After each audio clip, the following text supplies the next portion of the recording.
আজি বিশ্ব খনিকৰ শ্ৰী শ্ৰী বিশ্বকৰ্মা পূজা। সমগ্ৰ ৰাজ্যৰ লগতে মৰাণ মটৰ আৰু চালক সন্থাৰ উদ্যোগত মৰাণবাসী ৰাইজৰ সহযোগত মৰাণ নগৰৰ মাছমজিয়াত টেক্সি ষ্টেণ্ডত ৭৪ বছৰীয়া বিশ্বকৰ্মা পূজাত শতাধিক ভক্তই অংশগ্ৰহণ কৰে। দিনজোৰা কাৰ্যসূচীৰে অনুষ্ঠিত এই পূজা ভাগিত মহাপ্ৰসাদ হিচাপে খিচিৰি প্ৰদান কৰা হয়। এই সময়ছোৱাত উদযাপন সমিতিৰ বিষয়ববীয়াসকলে মূল্য বৃদ্ধি ৰোধ কৰিবলৈ চৰকাৰলৈ আহ্বান জনায়।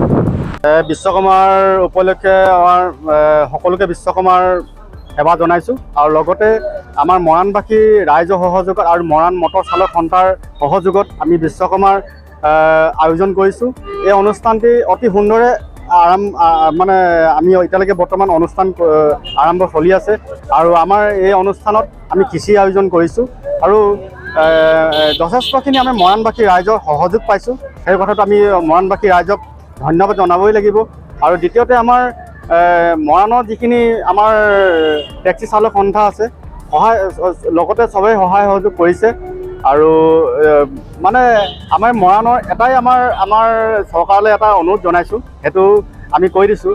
আমাৰ অকণমান অসুবিধা হয়, আমি যিমান যি হ'লেও মটৰ চালক আমি অকল টেক্সি চলাই আছোঁ। সেই টেক্সিত আমাৰ অকণমান মানে চৰকাৰে অকণমান চাব লাগে, কাৰণ আমাৰ পেট্ৰল ডিজেলৰ দামো বৃদ্ধি হৈছে। সেইকাৰণে চৰকাৰে অকণমান যদি আমাক চকু কাণ দিয়ে তেতিয়াও আমি সুখী হ'ম। মানে কেনেধৰণৰ চাব লাগে বুলি আমি এইটোৱে ভাবিছোঁ।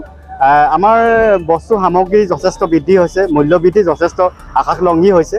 সেই গতিকে আমাৰ অকণমান অসুবিধাও হয়। আমাৰ এখন ঘৰ চলাব লাগে, ইয়াৰ পৰা আমাৰ জীৱিকা আৰম্ভ হয়, কাৰণ আমি প্ৰতিজন টেক্সি চালকে আমি ইয়াৰ পৰাই আমি ঘৰ চলাই আছোঁ। আৰু আমাৰ এইটো আমাৰ মানে যিমান যি হ'লেও চৰকাৰে অকণমান যদি ইয়াত আমাৰ অকণমান যদি চকু দিয়ে আমাৰো সুবিধা হয়, কাৰণ জীৱিকাৰ আমাৰ বেলেগ একো আৰু উপায় নাই, এয়াই আমাৰ জীৱিকাৰ। গতিকে মূল্য বৃদ্ধিটো অলপ হেৰি হ'লে ৰাইজৰ কাৰণে সুবিধা হয়, তাৰ কাৰণে মই অসম গভৰ্ণমেণ্টক অনুৰোধ কৰিছোঁ। গতিকে আমি প্ৰতি বছৰে বিশ্বকৰ্মা পূজাভাগ পাতোঁ। মৰাণবাসী ৰাইজৰ সহযোগত, আমাৰ ড্ৰাইভাৰ টেক্সি ষ্টেণ্ড সন্থাৰ সহযোগত আৰু মৰাণৰ বহুতখিনি ৰাইজে সহযোগ কৰে, তাৰ কাৰণে আমি এই বছৰটোলৈ শুভেচ্ছা জনাইছোঁ। দিনটো পূজাত কিমান ভক্তৰ সমাগম হ'ল? দিনটোত প্ৰায় 2500মান এতিয়ালৈকে হৈছে। দিনত গৰম আছিলে, যথেষ্ট গৰম আছিলে, গতিকে ৰাইজ এতিয়া ওলাইছে।